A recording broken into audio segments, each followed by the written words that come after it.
Good morning, dear children. I welcoming you all to this Standard 6 SST class. I hope you all are doing well at home, children. Today I am going to teach you Chapter 4, Vedic Age. Quickly, all of you open at page number 33. In my previous class, I already started this chapter,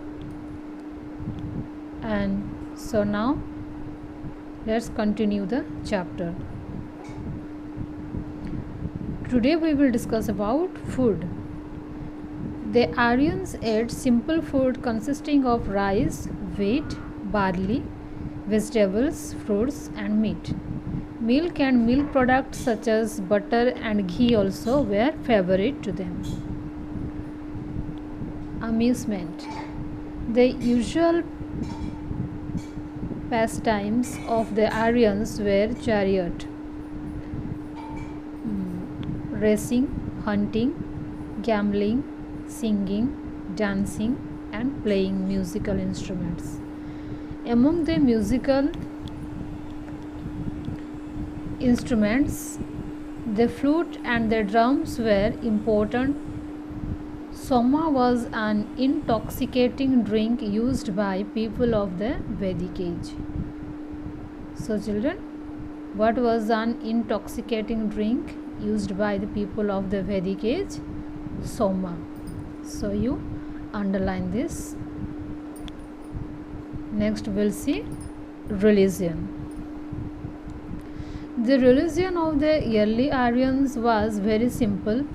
They worshipped the forces of nature such as Prithvi, earth, Agni means fire, Vayu means wind, Indra means rain, and Surya means sun, and Varuna means sky.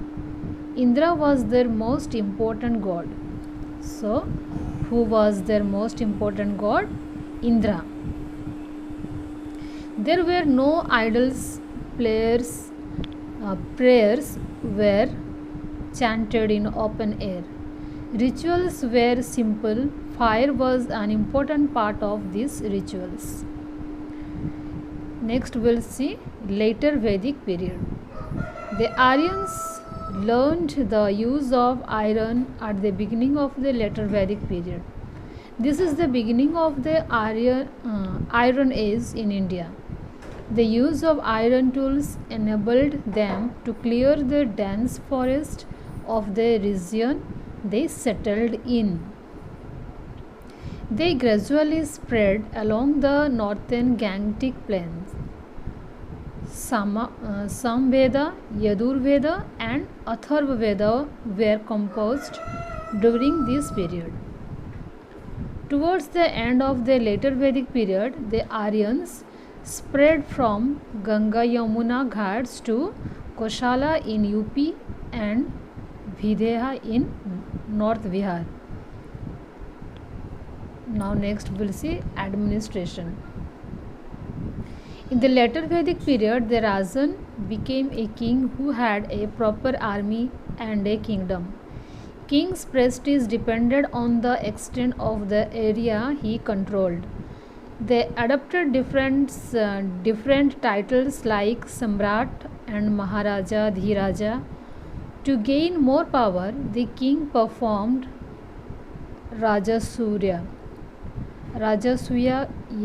Yagna and Ashwamedha Yagna to expand his kingdom.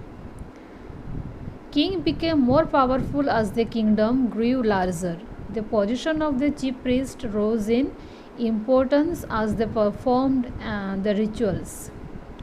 At the village level, the village assemblies carried on the administration. This was the administration. Now we will see social life. How was their social life? Women occupied a lower position in society as they were considered to be inferior to men. Women of the upper classes could receive education. The Brahmanas and Kshatriyas cooperated in ruling the society. Towards the end of the later Vedic period, many Vaishyas shifted their occupation from farming to trade and crafts. But the Sudras were still deprived of many of the privileges enjoyed by the upper classes. Children, turn the page.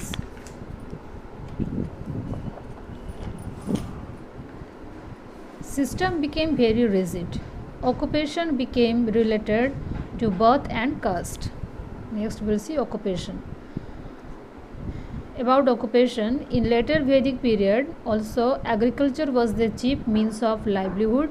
The use of iron produced better weapons and heavier agricultural implements like iron plugs, weaving, leather work, pot making, jewelry making and carpentry were improved in the later Vedic period.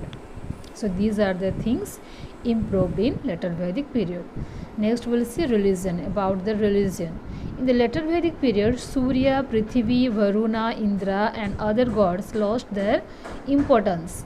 They were replaced by Prajapati, means Brahma, the creator, Vishnu, the preserver and Shiva, the destroyer. So, the numerous rituals and animal sacrifices were introduced to appease gods and worship became very complex. The priests who performed these rituals and sacrifices were given cows, horses, gold and cloth as gift. The priests were considered to be messengers of God. Hence, they enjoyed tremendous power and prestige. Okay. So these now we will see education. About education. In later Vedic period, girls received education at home, while boys spent their students' life in Gurukul. That time it was Gurukul. In return for the knowledge gained, the pupils served the Guru. See children, this is Gurukul, ancient Gurukul. So, knowledge was passed on orally in Sanskrit. Which language? Knowledge was passed on only orally in Sanskrit language. Most of this knowledge was from Vedic literature, grammar, astronomy, medicine, the art of war, music and architecture were also taught. The Vedic age ended around 600 BC with the formation of big territorial units called Janapadas. So, next we will see case study. Neolithic, Chalcolithic and Megalithic cultures flourished in different parts of India during this period. Inamgaon in Maharashtra is one of the largest Chalcolithic settlements in India, near the river Hod. See children, this is the picture of the Inamgaon site. Next we will see houses. 134 mud houses have been excavated at Inamgaon. Usually these houses were rectangular and spacious. Most of them had one or two rooms. One of the houses had 5 rooms. It might have been the house of the ruling chief. Next to this house was a granary. Inside the house there were oval-shaped pits where people cooked their food. Outside of some of the houses there were such oval-shaped pits which suggests that people also cooked outside the room.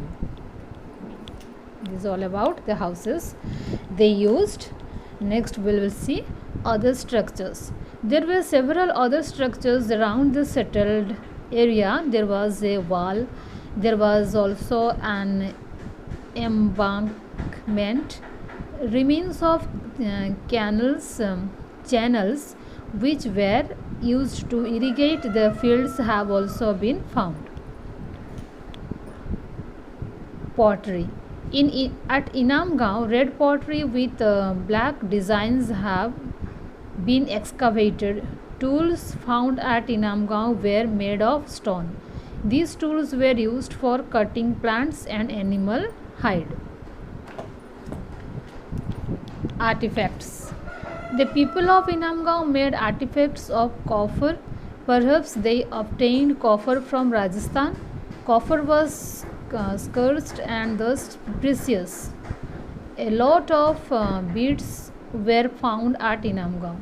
They were made of terracotta, semi-precious stones, ivory and seashells. This indicates that the people of Inamgaon had trade relation with other parts of the country. Many terracotta figurines were also found at Inamgaon. Food habits. Now we will see about their food habits. The remains suggest that the people of Inamgaon grew millet, barley, wheat, lentils, peas, gram and beans, and domesticated cattle, sheep, goats, dogs, horses and pigs. People ate plant food, meat and dried products. Next we will see burials. At Inamgaon, the dead were buried in pits dug in the floor of the house itself. Dead adults were buried directly in the pits. A dead child was buried in container made up of two urines. See children, burial urine.